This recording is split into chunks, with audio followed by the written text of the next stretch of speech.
तो चलिए स्टार्ट करते हैं। गुड मॉर्निंग सभी को, गुड मॉर्निंग सभी को, गुड मॉर्निंग सभी को, जय हिंद। चलिए आवाज आ रही, एक बार क्लियर कर दीजिएगा। चलिए सभी लोग बार क्लियर कर दीजिएगा। चलो आवाज आ रही है। चलिए तो स्टार्ट करते हैं। और आज हमने यहाँ पर एक क्वेश्चन भी दिया था कल आप लोगों के होमवर्क के लिए। क्वेश्चन था कि भारत का सबसे कम जनसंख्या वाला जो राज्य है कौन सा है। चलिए तो जल्दी जल्दी जवाब दीजिए। अगर आवाज आ रही है, सभी के पास पहुंच पा रही है तो जल्दी जल्दी यहाँ पर आप लोग कमेंट करिएगा। चलिए आ रहा है।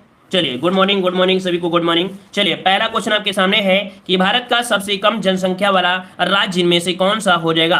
तो काफी लोग जवाब दे रहे हैं यहाँ पर सिक्किम। तो देखिए ऑप्शन क्या हो जाएगा, यहाँ पर सिक्किम आपका जवाब बिल्कुल सही हो जाएगा। वहीं पर जो आपका यूपी होता है, उत्तर प्रदेश, वहां पर सबसे ज्यादा है। तो ऑप्शन क्या हो जाएगा, ए नंबर आपका राइट हो जाएगा। आगे बढ़ते हैं, क्वेश्चन आपसे दिया गया है। चलो इनको हम थोड़ा, चलिए क्वेश्चन आपके सामने दिया है कि वर्ष 2011 की जनगणना के अनुसार भारत में वयोवृद्ध महिला नागरिकों की जो संख्या है वो आपकी कितनी है। तो यहाँ पर देखो ये वर्तमान में पूछा है, 2011 के अकॉर्डिंग पूछा गया है। तो इसके अकॉर्डिंग आपको बताना है। तो याद रखिए लगभग 53 मिलियन, कितने, 53 मिलियन। ऑप्शन क्या बनेगा, सी नंबर राइट हो जाएगा। सी नंबर आपका राइट हो जाएगा।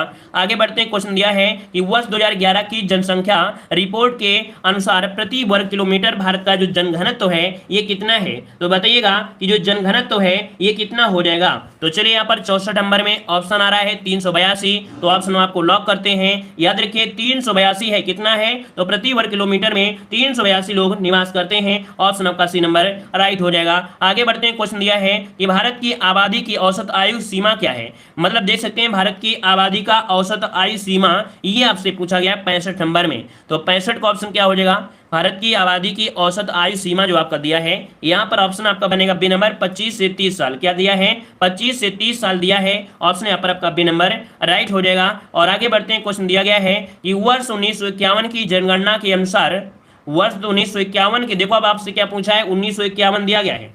1951 की जनगणना के अनुसार भारत में साक्षरता दर क्या थी। भारत में जो साक्षरता दर थी वो क्या थी, याद रखिए बहुत ही कम थी। बहुत ही कम मतलब 18.33%। कितनी थी, 18.33% थी। मतलब देखा जाए गुलामों के सभी क्या, मतलब अंग्रेजों के सभी क्या हो गए थे, गुलाम हो गए थे। तो इस प्रकार से ऑप्शन क्या हो जाएगा, बी नंबर राइट हो जाएगा। आगे बढ़ते हैं, क्वेश्चन दिया है कि वर्ष 1951 की जनगणना के अनुसार भारत में लिंगानुपात जो आपका था वो कितना था। यहाँ पर 67 का ऑप्शन क्या बनेगा, 67 नंबर में। तो याद रखिए उस समय कितना था, तो आपका 946, मतलब 1000 पुरुषों में यहाँ पर कह सकते हैं 947 आपके थे। यहाँ पर मतलब 1000 पुरुष जैसे काउंट किए जाते हैं उनमें से 946 क्या, महिलाएं। तो ऑप्शन क्या हो जाएगा, सी नंबर राइट हो जाएगा। आगे बढ़ते हैं, क्वेश्चन दिया गया है कि भारत में दुनिया की कुल आबादी का लगभग जो प्रतिशत है वो कितना हो जाएगा।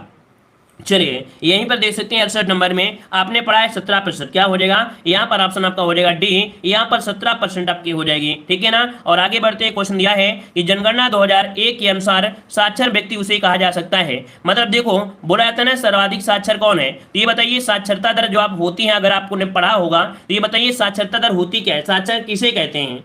क्या वो बीए पढ़ा होना चाहिए, क्या इंटरमीडिएट पढ़ा होना चाहिए, किसे कहते हैं साक्षर। तो याद रखिए 89 नंबर में यहाँ पर जो आपका दिया गया है और आपका जवाब आ रहा है यहाँ पर देखिए।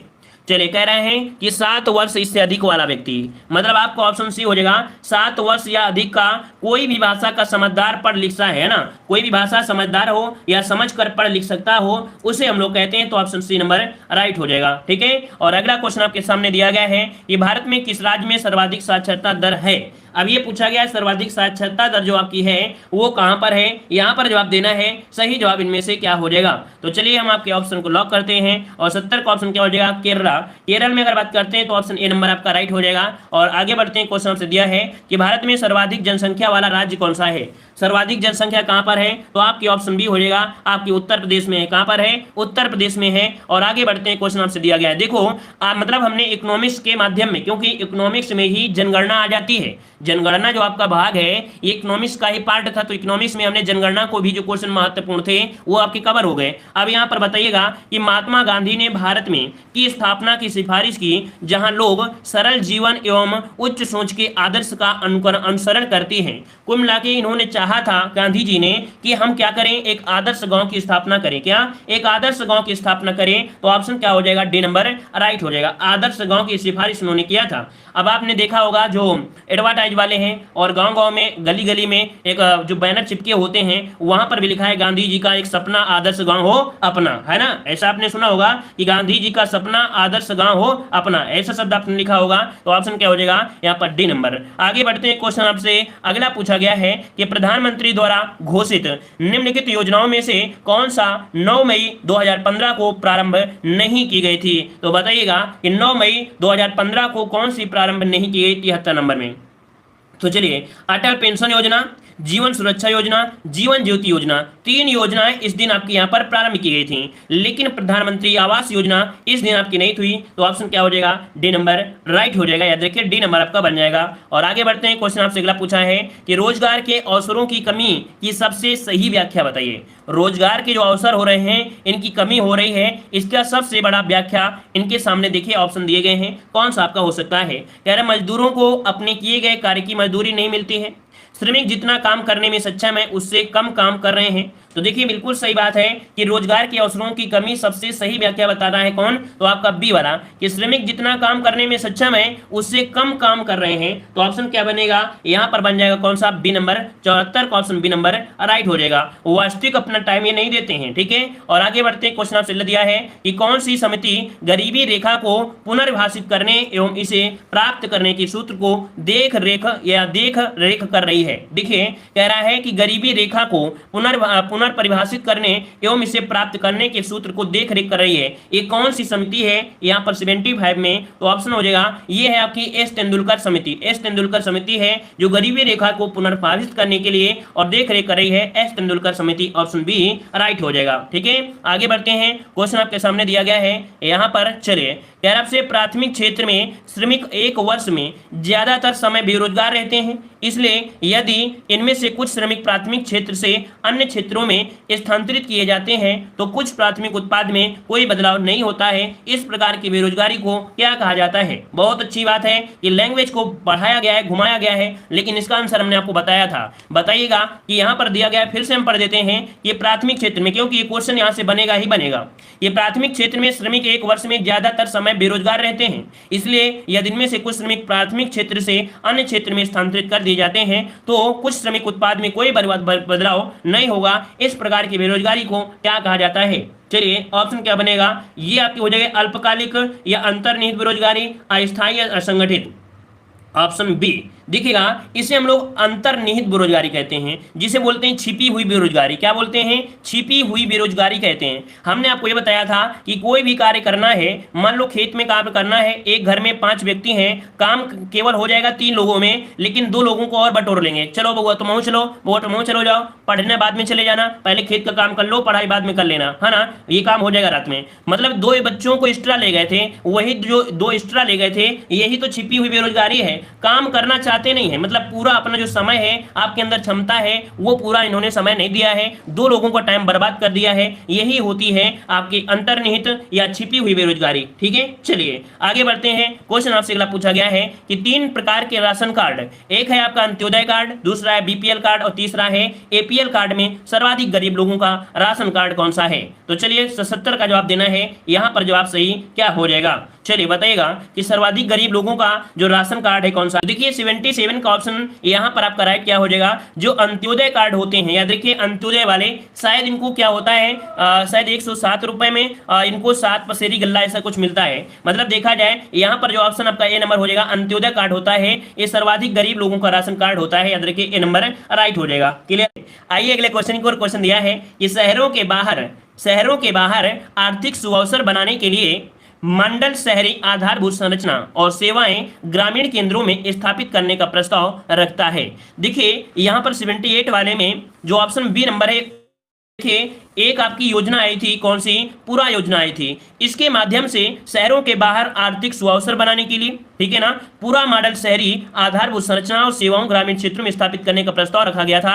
ये पूरा जो आपकी आई थी, ऑप्शन बी नंबर राइट हो जाएगा। हमने आपको लेखपाल की जब क्लासें दी थी तो हमने लेखपाल में पूरी तरीके से योजनाएं जितनी है हमने पूरी कवर कर दिया था लेखपाल की क्लास में, क्योंकि हमें पता है लेखपाल से पूरा लेखपाल कहाँ से है, ग्रामीण परिवेश से। ग्रामीण परिवेश की अगर बात करते हैं वहां पर योजनाएं पढ़ लो तो आप कह सकते हैं मुख्य रूप से कम खत्म हो सकता है। आगे बढ़ते हैं, क्वेश्चन दिया गया है कि वित्तीय समायोजन के उद्देश्य से लागू की जाने वाली जन धन योजना जिसकी घोषणा प्रधानमंत्री ने स्वतंत्रता दिवस 2014 को की थी, आधिकारिक तौर पर कब प्रारंभ की गई। तो यहाँ पर जितने भी स्टूडेंट जुड़े हैं इस प्रश्न का जवाब हमें सभी से चाहिए, क्योंकि आज की वीडियो में हमने आपको बताया था इसके बारे में। तो चलिए जवाब दीजिएगा, सही जवाब इनमें से क्या हो जाएगा। ये बताइए कब से ये प्रारंभ की गई, क्योंकि हमने बताया था घोषणा की गई थी ये आपकी 15 आपके अगस्त को, लेकिन इसकी जो प्रारंभ किया गया वो कब किया गया था। तो चलिए काफी लोग जवाब दे रहे हैं 79 को ऑप्शन डी नंबर दे रहे हैं, बहुत अच्छे, वेरी गुड। हमें मजा आ गया आप लोगों के जवाब को सुनकर, क्योंकि हमने जो पढ़ाया है उसको आपने सही कर दिखाया। याद रखिए 28 अगस्त 2014 से ये स्टार्टिंग हुई थी, ठीक है ना। ये स्टार्टिंग हुई थी कब, तो 28 अगस्त 2014 से, लेकिन घोषणा की गई थी स्वतंत्रता दिवस 2014 से की गई थी। चलिए आगे बढ़ते हैं, क्वेश्चन आपके सामने दिया गया है कि निम्नलिखित राज्यों में से कौन सा राज्य उदय योजना के लिए समझौता ज्ञापन पर हस्ताक्षर करने वाला देश का पहला राज्य बन गया है। तो चलिए बताइएगा इस प्रश्न का जवाब इनमें से राइट क्या हो जाएगा। फटाफट जवाब देते रहिएगा, बेहतरीन जवाब देते रहिएगा।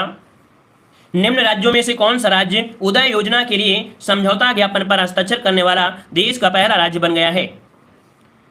चलिए 80 का ऑप्शन अगर हम बात करते हैं तो याद रखिए ये है आपका झारखंड। कौन सा है, तो याद रखिएगा ऑप्शन आपका सी हो जाएगा, ये आपका झारखंड है, याद रखिएगा, ठीक है ना। और वहीं पर अगर आपसे ये पूछे कि मिजोरम कौन सा ये बन गया है, तो मिजोरम जो कह सकते हैं उदय योजना में शामिल होने वाला ये 27वां राज्य है, ठीक है, क्योंकि मिजोरम अभी हाल ही में जब जुड़ा है तो उसका नाम आएगा, तो ये 27वां नंबर में जो जुड़ा है वो आपका मिजोरम जुड़ा है, ठीक है। और इससे संबंधित क्या है, बिजली वितरण कंपनी के शुद्धिकरण से आपका है, कह सकते हैं समृद्धि करने से आपका है। आगे बढ़ते हैं, क्वेश्चन आपसे अगला पूछा गया है, दिया है किसानों को लाभ पहुंचाने के लिए प्रधानमंत्री बीमा योजना शुरुआत की गई। चलिए किसानों को लाभ पहुंचाने के लिए प्रधानमंत्री बीमा योजना की शुरुआत की गई, तो कौन सी यहां पर शुरू की गई, यहां पर देख सकते हैं प्रधानमंत्री फसल बीमा योजना। याद रखिएगा यहां पर प्रधानमंत्री फसल बीमा भरा जाएगा, यहां पर खाली स्थान भरा जाएगा क्या, सी नंबर, कि किसानों को लाभ पहुंचाने के लिए प्रधानमंत्री फसल बीमा योजना की शुरुआत की गई, ऑप्शन सी नंबर राइट हो जाएगा। आगे बढ़ते हैं, क्वेश्चन दिया गया है ये प्रधानमंत्री आवास योजना की जो समय अवधि है वो आपकी कौन सी है। तो चलिए देखते हैं 82 नंबर में, क्योंकि अभी हमने आपको बताया था आवास योजना है ना, ये आवास योजना जो थी ये कह सकते हैं कब आपकी आरंभ की गई। चलिए यहां पर आपका जवाब इनमें से कौन सा हो जाएगा, जल्दी से बताइएगा। चलिए इसके पहले हमने आपको बताया था कि देखिए हम एक डेटा और बता देते हैं कि 9 मई कब, 9 मई 2015 को अभी अभी हमने पढ़ाया था कि 9 मई 2015 को 3 आपकी महत्वपूर्ण योजना घोषित की गई थी।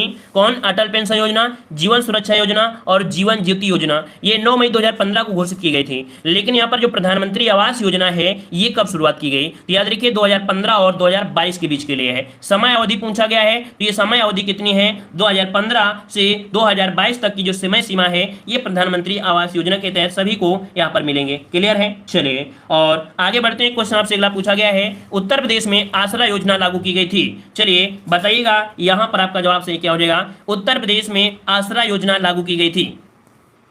चलिए 83 का ऑप्शन यहाँ पर क्या बनेगा, 83 नंबर में, तो ऑप्शन बन जाएगा आपका बी 2013 में। कब, तो आप याद रखिए 2013 में ये आपकी लागू की गई थी। ऑप्शन क्या हो जाएगा, बी नंबर राइट हो जाएगा। आगे बढ़ते क्वेश्चन दिया गया है और बहुत ही अच्छा क्वेश्चन दिया है, बताइएगा क्या आपसे हृदय योजना का संबंध है।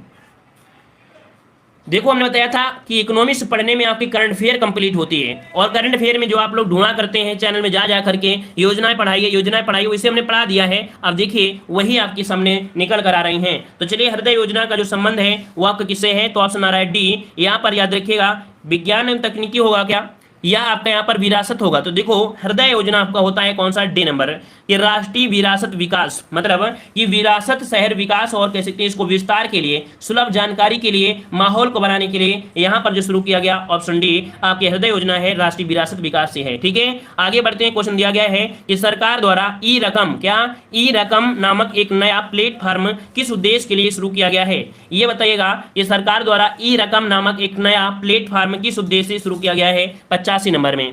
और 85 की अगर बात करते हैं तो यहाँ पर ऑप्शन हो जाएगा बी। ये है क्या, कि कृषि उत्पाद बेचने के लिए, अर्थात जो कृषि प्रोडक्ट होते हैं आप लोगों के पास, उनको आसानी से और सुविधाजनक से आप कह सकते हैं उसे बेच सकते हैं। तो ये रकम जो हो जाएगा कृषि उत्पाद बेचने के लिए बनाया गया है। आगे बढ़ते हैं, क्वेश्चन दिया गया है कि राष्ट्रीय कृषि बाजार क्या है? राष्ट्रीय कृषि बाजार क्या है? यहाँ पर जवाब देना है 86 नंबर में। तो चलिए 86 की अगर हम बात करते हैं तो राष्ट्रीय कृषि बाजार 86 का ऑप्शन बनेगा यहाँ पर आपका सी नंबर, कि कृषि उपज के लिए राष्ट्रीय ई व्यापार संघ। ठीक है, राष्ट्रीय उपज, कृषि उपज के लिए राष्ट्रीय ई व्यापार संघ है। ऑप्शन क्या हो जाएगा? सी नंबर राइट हो जाएगा। और आगे बढ़ते हैं, क्वेश्चन दिया गया है कि भारत सरकार कृषि उत्पाद के मौजूदा 10% से भारत में खाद्य प्रसंस्करण क्षेत्र की क्षमता का 3 गुना करने की योजना बना रही है। मतलब देख सकते हैं 10% खाद्य प्रसंस्करण है, इसकी क्षमता को 3 गुना करने की योजना बना रही है। और देश के मेगा फूड पार्क के लिए 6000 करोड़ का निवेश किया गया है। यह निम्नलिखित मते में किस योजना का एक भाग है? अर्थात ये जो सब पूरा लिखा गया था, ये योजना जब आपकी है, अर्थात कह सकते हैं जो मौजूदा कृषि इसको 3 गुना कर देंगे, है ना। और साथ में जो आपकी मेगा फूड पार्क आपके हैं 6000 करोड़ रुपए लगा है, ये सब किस योजना के तहत किया गया? ये योजना आपकी थी कौन थी? तो आपकी संपदा योजना थी। ऑप्शन बनेगा यहाँ पर आपका सी, संपदा योजना। आपका जवाब राइट हो जाएगा, संपदा योजना। चलिए आगे बढ़ते हैं, क्वेश्चन आपसे दिया गया है कि निम्नलिखित सरकारों में से किसने सूर्य शक्ति किसान योजना का प्रारंभ किया? यहाँ पर देख सकते हैं क्वेश्चन दिया है कि निम्नलिखित सरकारों में से किसने सूर्य शक्ति किसान योजना का आरंभ किया या प्रारंभ किया? सूर्य शक्ति। आज आपको करंट अफेयर, आज आपको इकोनॉमिक्स, और आज यहाँ पर कह सकते हैं इकोनॉमिक्स भी आपकी कंप्लीट हो रही है। ठीक है ना। चलिए यहाँ पर 88 की अगर हम बात करते हैं तो ऑप्शन सी हो जाएगा गुजरात। याद रखिएगा कि सूर्य शक्ति किसान योजना का प्रारंभ यहाँ पर किसने किया? तो आपके गुजरात ने। ऑप्शन बन जाएगा सी नंबर राइट हो जाएगा। आगे बढ़ते हैं, क्वेश्चन दिया है कि कायाकल्प और शहरी परिवर्तन के लिए अटल पेंशन किस मंत्रालय के अधीन है? यहाँ पर बताइएगा, यहाँ पर बताइए कि कायाकल्प और शहरी परिवर्तन के लिए अटल पेंशन, अटल मिशन जो आपका है ये किस मंत्रालय के अधीन है? अटल मिशन बताइएगा, जो आपका अमृत आपका दिया गया है। ठीक है, अमृत ये किस मंत्रालय के अधीन है? तो यहाँ पर 89 का ऑप्शन बनेगा। यहाँ पर ए नंबर आवास और शहरी मामले के अंतर्गत आता है। ए नंबर हो जाएगा आवास और शहरी मामले के अंतर्गत आपका आता है। और अगला क्वेश्चन आपके सामने दिया है कि जीरो डिफेक्ट व जीरो इफेक्ट किसके लिए जुड़े हुए हैं? ये जो शब्द जोड़ा गया है किसके लिए है? बताइएगा। जीरो डिफेक्ट, जीरो इफेक्ट किसके महत्वपूर्ण के रूप में जुड़ा हुआ है? यहाँ पर जवाब देखते हैं कितने लोग सही दे सकते हैं। चलिए याद रखिए, आपका यहाँ पर है आपका मेक इन इंडिया मिशन। कौन? मेक इन इंडिया मिशन के तहत ये जुड़ा हुआ है। जो जीरो डिफेक्ट जीरो इफेक्ट ये आपके किसके साथ जुड़ा है? तो make in India mission. Option B number right हो जाएगा। आगे बढ़ते हैं, क्वेश्चन दिया है कि प्रधानमंत्री नरेंद्र मोदी ने भारत में कितनी स्मार्ट सिटी घोषित की? चलिए प्रधानमंत्री नरेंद्र मोदी ने भारत में कितनी स्मार्ट सिटी घोषित किया है? 91 में जवाब कितना हो जाएगा? तो यहाँ पर आपका जवाब हो जाएगा कौन सा? बी नंबर 100, है ना। 100 में जो मेघालय की शिलांग थी वो आपके 100 नंबर की आपकी स्मार्ट सिटी घोषित की गई थी। ऑप्शन क्या हो जाएगा? बी नंबर राइट हो जाएगा। चलिए घोषित कर दी गई है, अच्छी बात है। अगला है मेक इन इंडिया कार्यक्रम कितने क्षेत्रों पर संकेंद्रित है? अर्थात जो मेक इन इंडिया कार्यक्रम है ये कितने क्षेत्रों पर आपका फोकस किया जाएगा? तो यहाँ पर 92 का ऑप्शन हो जाएगा सी, 25 क्षेत्रों पर यहाँ पर फोकस होगा। ऑप्शन सी हो जाएगा 25। अगला क्वेश्चन दिया गया है कि हरियाणा सरकार द्वारा अपने पंचायतों को स्टार रैंकिंग देने के लिए शुरू की गई 7 सितारा ग्राम पंचायत इंद्रधनुष योजना कितने सामाजिक मानकों पर आधारित है? मतलब देख सकते हैं 7 सितारा ग्राम पंचायत इंद्रधनुष योजना। ठीक है, 7 सितारा ग्राम पंचायत इंद्रधनुष योजना जो कि आपके हरियाणा सरकार के द्वारा शुरू की गई है। और यहाँ पर कह सकते हैं कि पंचायत जो आपके उनको स्टार रैंकिंग देने के लिए, और ये कितने आपके सामाजिक मानकों पर आधारित है? 93 का ऑप्शन बनेगा यहाँ पर 20 7। ठीक है, कितना हो जाएगा? 7 हो जाएगा। और आगे बढ़ते हैं, क्वेश्चन दिया गया है कि एक विकासशील राष्ट्र में विदेशी आयात पर निर्भरता बढ़ा सकती है। चलिए, एक विकासशील राष्ट्र में विदेशी आयात पर निर्भरता बढ़ा सकती है। निर्भरता बढ़ा सकती है किसके आधार पर? तो यहाँ पर ऑप्शन क्या बनेगा? तो ऑप्शन यहाँ पर जो कि आ रहा है, ऑप्शन आ रहा है यहाँ पर राष्ट्रीय आय में। देखिए यहाँ पर ये बेरोजगारी में होगा क्या कि एक विकासशील राष्ट्र में विदेशी आयात अगर हो रहा है तो उसमें आपको बेरोजगारी होगा। आयात कर रहे हैं, आयात मतलब क्या हो जाएगा? आप खरीद रहे हैं, और जब खरीद रहे हैं इसका मतलब है कि आप गरीब है ना, आप बेरोजगार हैं तभी खरीद रहे हैं, नहीं तो आप निर्यात कर रहे होते, कोई वस्तु का प्रोडक्शन कर रहे होते, बेच रहे होते। तो ऑप्शन क्या हो जाएगा? यहाँ पर आपका डी नंबर। आगे बढ़ते हैं, क्वेश्चन दिया है दो या अधिक देशों के मध्य होने वाले व्यापार को बताने के लिए निम्नलिखित में से कौन सी शब्दावली प्रयुक्त होती है? देखो हमने बताया था इकोनॉमिक्स में आपका सब कुछ कवर हो रहा है। आपकी कह सकते हैं जो आपकी योजनाएं थी वो भी कवर हुई, इसी में जनगणना कवर हो गई, इस इकोनॉमिक्स में कवर हो रही है, और जो बचे कुचे जो आपके कुछ पॉइंट इकोनॉमिक्स में होते हैं वो भी कवर किए जा रहे हैं। तो देखिए दो या अधिक देशों के मध्य होने वाले व्यापार को बताने के लिए निम्नलिखित में से कौन सी शब्दावली प्रयुक्त होती है? 94 का ऑप्शन क्या बनेगा? याद रखिए अंतरराष्ट्रीय व्यापार। क्या? अंतरराष्ट्रीय व्यापार, क्योंकि ये दूसरे देशों की बात किया गया है ना, तो ऑप्शन सी हो जाएगा अंतर्राष्ट्रीय व्यापार शब्द का प्रयोग किया जाता है। आगे बढ़ते हैं, क्वेश्चन दिया गया है कि अंतर्राष्ट्रीय न्यायालय का मुख्यालय कहां पर है। अंतर्राष्ट्रीय न्यायालय का मुख्यालय कहां पर स्थित है। 95 का ऑप्शन लॉक करना है। तो यहां पर ऑप्शन क्या हो जाएगा, तो आपकी द हेग अर्थात ऑप्शन क्या हो जाएगा, सी नंबर राइट हो जाएगा। अगला क्वेश्चन आपसे दिया है कि अंतर्राष्ट्रीय परमाणु ऊर्जा एजेंसी का मुख्यालय कहां पर है। अंतर्राष्ट्रीय परमाणु ऊर्जा एजेंसी का मुख्यालय कहां पर स्थित है। यहां पर 96 का जवाब देना है और 96 का ऑप्शन क्या बनेगा, याद रखिए वियना में है, ऑस्ट्रिया के वियना में है, ऑप्शन सी नंबर राइट हो जाएगा। और आगे बढ़ते हैं, क्वेश्चन दिया है संयुक्त राष्ट्र का मुख्यालय स्थित है। संयुक्त राष्ट्र का मुख्यालय स्थित है, यहां पर बताइए कहां पर स्थित है। याद रखिए न्यूयॉर्क में है। कहां पर है, न्यूयॉर्क में है, ऑप्शन क्या हो जाएगा, सी नंबर राइट हो जाएगा। और अगला क्वेश्चन आपके सामने दिया है कि संयुक्त राष्ट्र मानव अधिकार परिषद हाल ही में समाचारों में किन कारणों से था। यहां देख सकते हैं जो संयुक्त राष्ट्र मानव अधिकार है ये किस लिए यहां पर चर्चे में आ गया था, इसका भी कारण आप देख सकते हैं। और आपके 98 का ऑप्शन क्या बन सकता है। पहला दिया है कि संयुक्त राज्य अमेरिका 30 वर्षों तक दूर रहने के बाद अंतः परिषद में शामिल हो गया। तो यहां पर इसके लिए चर्चा में नहीं था, चर्चा में था कि संयुक्त राज्य अमेरिका में इजराइल पर जो निर्णय से संबंधित मुद्दों के कारण परिषद छोड़ दिया था। तो इजराइल के ही कारण तो छोड़ा था ना, इजराइल से ही तो दिक्कत हो गई थी, इसी से नाराज होकर इसने छोड़ा था। तो इस प्रकार से ऑप्शन बी नंबर राइट हो जाएगा, ठीक है ना। और आगे बढ़ते हैं, क्वेश्चन आपसे अगला पूछा गया है संयुक्त राष्ट्र संघ की जो सरकारी भाषाएं हैं वो आपकी कौन सी है। तो चलिए बताइएगा कि संयुक्त राष्ट्र संघ की जो सरकारी भाषाएं हैं वो आपकी कौन सी हो जाएंगी। 99 का ऑप्शन यहाँ पर लॉक करना है। तो यहाँ पर देख सकते हैं कि आपकी अंग्रेजी है, फ्रेंच है, चीनी है, रूसो है, अरबी है और आपकी स्पेनिश है। कितनी हो गई हैं, तो अब आपके यहाँ पर 6 है, तो ऑप्शन ए नंबर राइट हो जाएगा, ठीक है ना। लेकिन अगर पूछे कि कार्यालय के अंदर जो प्रयोग की जाती हैं वो अंग्रेजी और फ्रेंच ही की जाती हैं, लेकिन आपकी आधिकारिक भाषाएं कितनी हैं, तो आपकी ये हो जाएंगी, ठीक है, अंग्रेजी, फ्रेंच, चीनी, रूसो और आपके यहाँ पर अरबी और आपकी स्पेनिश, ठीक है। आगे बढ़ते हैं, क्वेश्चन हमसे अगला पूछा गया है कि सार्क की पहली बैठक कहाँ हुई थी।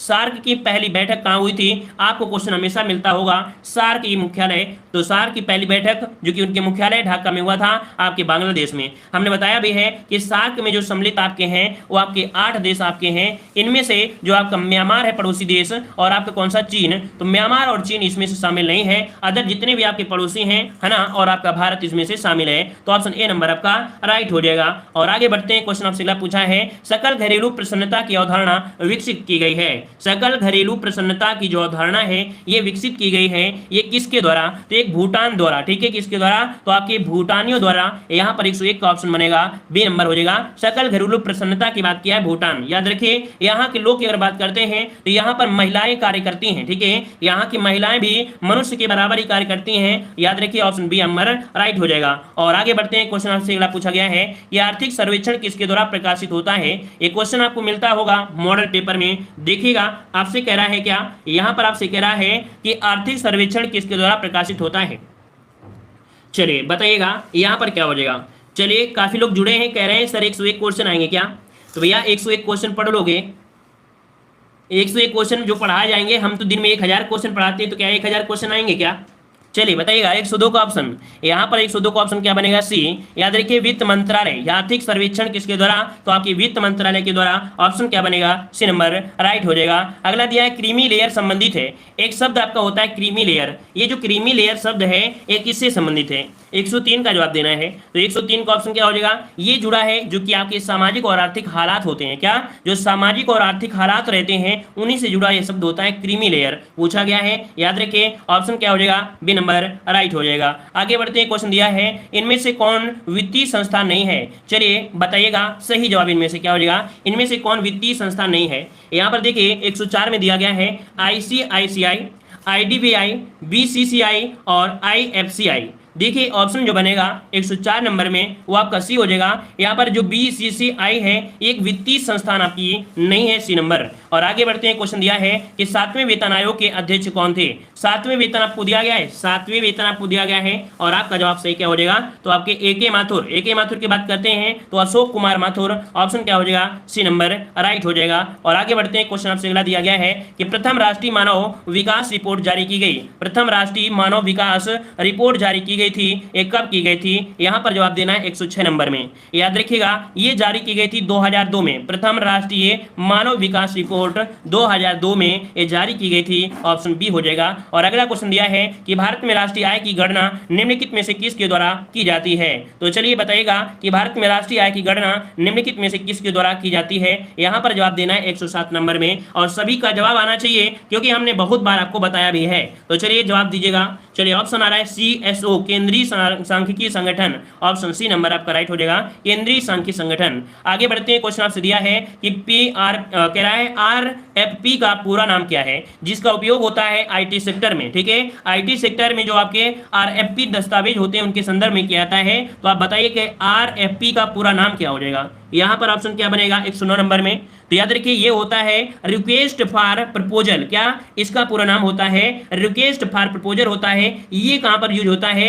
IT सेक्टर में होता है। ये आपके दूसरे सेक्टर में नहीं होता है, ये सेक्टर दे दिया गया है IT सेक्टर, क्योंकि आप लोग दूसरा सेक्टर समझ लेंगे, इसलिए यहां पर आपका ए नंबर हो जाएगा, रिक्वेस्ट फॉर प्रपोजल। ठीक है, आगे बढ़ते हैं, क्वेश्चन आपसे अगला पूछा गया है। यहां पर दिया रिक्जिट, ये क्या है भाई? यहां पर देखिए REXIT, ये है क्या? तो यहां पर बताइए क्या बन सकता है 110 नंबर में। ये आपका होता है कि रघुराम राजन का RBI गवर्नर से हटना। याद रखिएगा, रघुराम राजन RBI गवर्नर से जब हटे, इस शब्द के लिए प्रयोग किया गया है REXIT। ठीक है ना, तो इसको भी आप नोट कर लीजिएगा, दूसरा कुछ मत लगा लीजिएगा। ठीक है, चलिए आगे बढ़ते हैं। क्वेश्चन दिया है निम्नलिखित में से कौन दुनिया का सबसे बड़ा ट्रैक्टर बाजार है। मतलब देखा जाए दुनिया में सबसे ज्यादा ट्रैक्टर का बाजार यहाँ पर कौन सा हो जाएगा। तो याद रखिए भारत है। कौन? तो आपका भारत है, ऑप्शन यहाँ पर हो जाएगा डी नंबर, भारत है। ट्रैक्टर आपको यहीं पर मिलेंगे। ठीक है, चलिए आगे बढ़ते हैं। क्वेश्चन दिया है पूर्ति अपनी मांग का सृजन स्वयं करती है, यह कथन किसका है। हमने मॉडल पेपर में आपको बताया भी था कि बताइएगा कि पूर्ति अपनी मांग का सृजन स्वयं करती है, यह कथन किसने दिया है। ये थे आपके कौन? JB से। ऑप्शन बनेगा यहां पर आपका कौन? तो आपका डी नंबर, JB से। और अगला क्वेश्चन आपसे दिया है निम्न में से किसे सांख्यिकी का जनक कहा जाता है। निम्न में से किसे सांख्यिकी का जनक कहा जाता है। 113 का ऑप्शन यहाँ पर हो जाएगा कौन? तो ये है आपके RA फिशर। कौन? RA फिशर, ये सांख्यिकी का जनक कहा जाता है। तो ऑप्शन ए नंबर आपका राइट हो जाएगा। इस प्रकार से आज का ये टेस्ट कंप्लीट में आइए। धन्यवाद।